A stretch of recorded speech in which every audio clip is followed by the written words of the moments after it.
முன்னாடி கேட்டு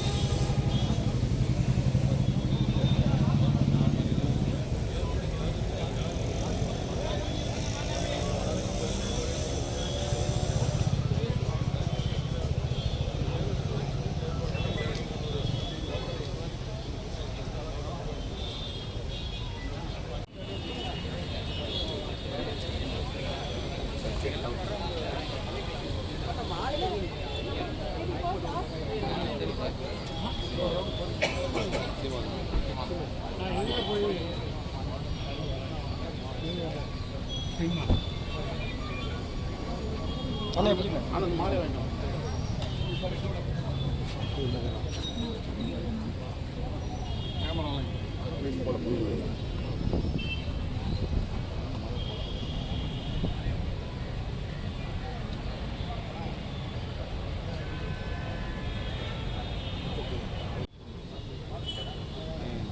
செல்வம் தம்பி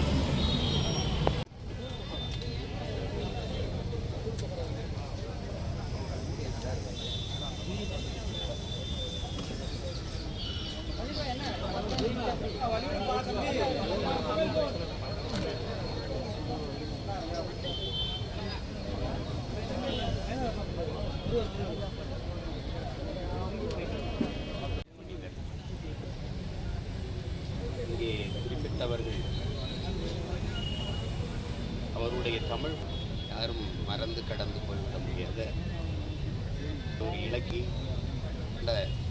பெரும்பற்று ஈடுபாட்டின் காரணமாக அதன் வளர்ச்சிக்கு அவர் பெரும்பங்கு ஆற்றினார். என்னை வெகுவாக பாராட்டு. பேசுகிற கருத்தில் எனக்கு முரண்பாடு உண்டு, ஆனால் தமிழில் எனக்கு 100 விழுக்காடு உடன்பாடு உண்டு என்று பாராட்டினார். அவர் மாநிலங்களவை உறுப்பினராக இருந்து பணியாற்றியவர்.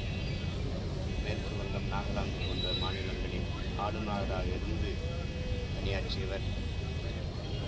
இந்த நாட்டின் மீது பெரும் காதல் கொண்டு நேசித்த ஒரு பற்றாளர் இன்றைக்கு நம்மோடு இல்லை என்று நினைக்கும் போது மிகுந்த மனத்துயரை தருகிறது.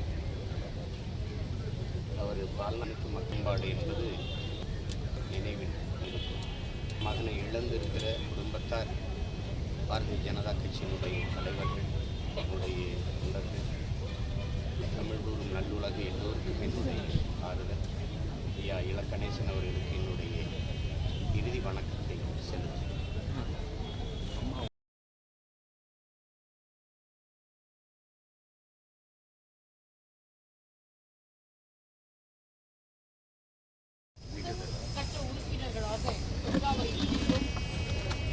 பொற்றாமரை நிகழ்ச்சி மாதந்தோறும் நடைபெறும்.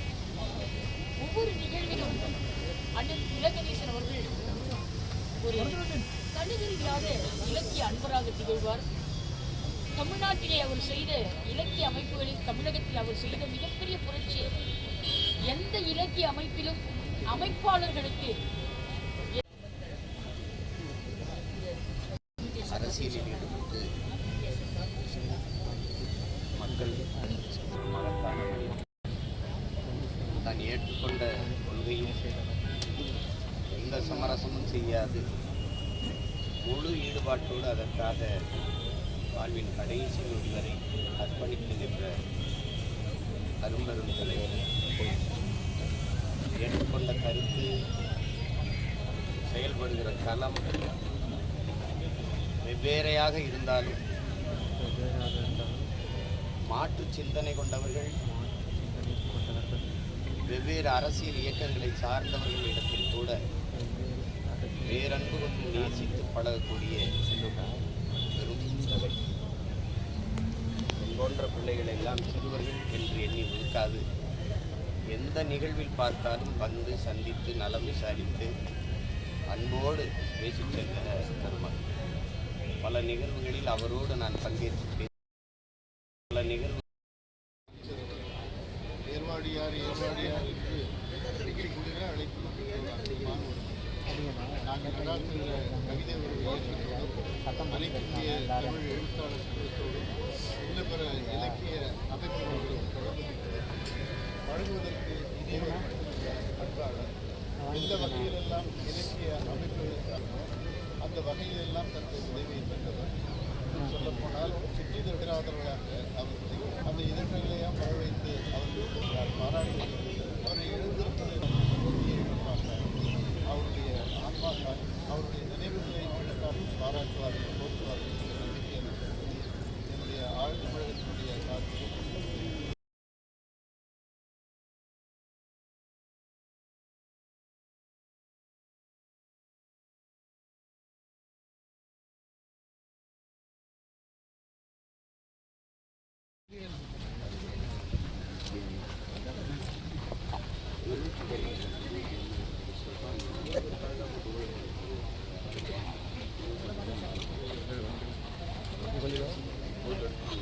கொஞ்சம் கொடுத்துட்டு வானே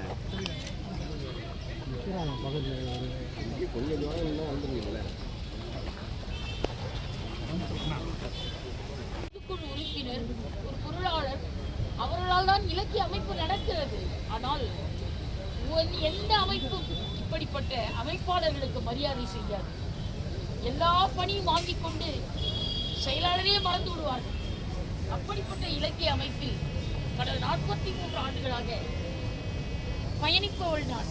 ஆனால் கொற்றாமரையில் தான் முதலில் அண்ணன் இலகணேசன் அவர்கள் மேடையில் வருகிற சிறப்பு விருந்தினருக்கு நாற்காலி இடுவதைப் போலவே கொற்றாமரை அமைப்பின் செயலர், துணைத் தலைவர், பொருளாளர், செயற்குழு உறுப்பினர் எல்லோரையும் மேடையில் அமர வைத்து அதற்கு பிறகுதான் அவர் சிறப்பு விருந்தினரே மேடை கிடைப்பார். அப்படிப்பட்ட மாபெரும் மனிதர். சென்னை ஸ்டெல்லா மாரிஸ் கல்லூரி பேராசிரியர் டாக்டர் உலகநாயகி பழனி ஆகிய நான் 32 ஆண்டுகள் தமிழ் பேராசிரியர் பணியாற்றிய போது தமிழ் உணர்வை எங்கள் ஸ்டெல்லா மாரிஸ் கல்லூரி மாணவிகளுக்கு வந்து ஊட்டிய ஒரு இலக்கிய அன்பர். அவர் சுதந்திர தினத்தன்று மறைந்ததுதான் இந்திய தாய் திருநாட்டின் மிகப்பெரிய வரலாறு. மனிதநேய மாமணியாக, நாட்டுப்பற்றுடையவராக, எந்த சூழ்நிலையிலும் மனிதத்துவத்தை மறக்காத ஒரு மாமனிதர். அப்படிப்பட்ட ஒரு மனிதர் இன்றைக்கு மறைந்த இந்த நாள்தான், சுதந்திர தினத்தன்று அவர் மறைந்த அந்த நாள்தான் வீட்டுக்கு வந்தவரை வாருங்கள் என்று அவர் அழைக்காது படுத்திருந்த நாள். அப்படிப்பட்ட ஒரு மனித நேயத்தை இனிமேல் நாம் பெறவே முடியாது. சமூகம் அவருக்கு எப்பொழுதும் அவர் நன்றி அறிதலுக்கும், அவர் தேசிய பற்றுக்கும், அவர் நாட்டுப்பற்றுக்கும், பாரதியார் மீது அவர் கொண்ட பற்றுக்கும், இந்த தேசத்தின் மீது அவர் வைத்த அகலாத காதலுக்கும் இந்த தேசம் என்றைக்கும் அவருக்கு நாம் நன்றியுடையவர்களாக இருக்கிறோம் என்று சொல்லி அவர் ஆன்மா இறைவன் திருவடி நிழலில் இளைப்பாறட்டும் என்று சொல்லி வணங்கி விடைபெறுகிறேன். நன்றி, வணக்கம்.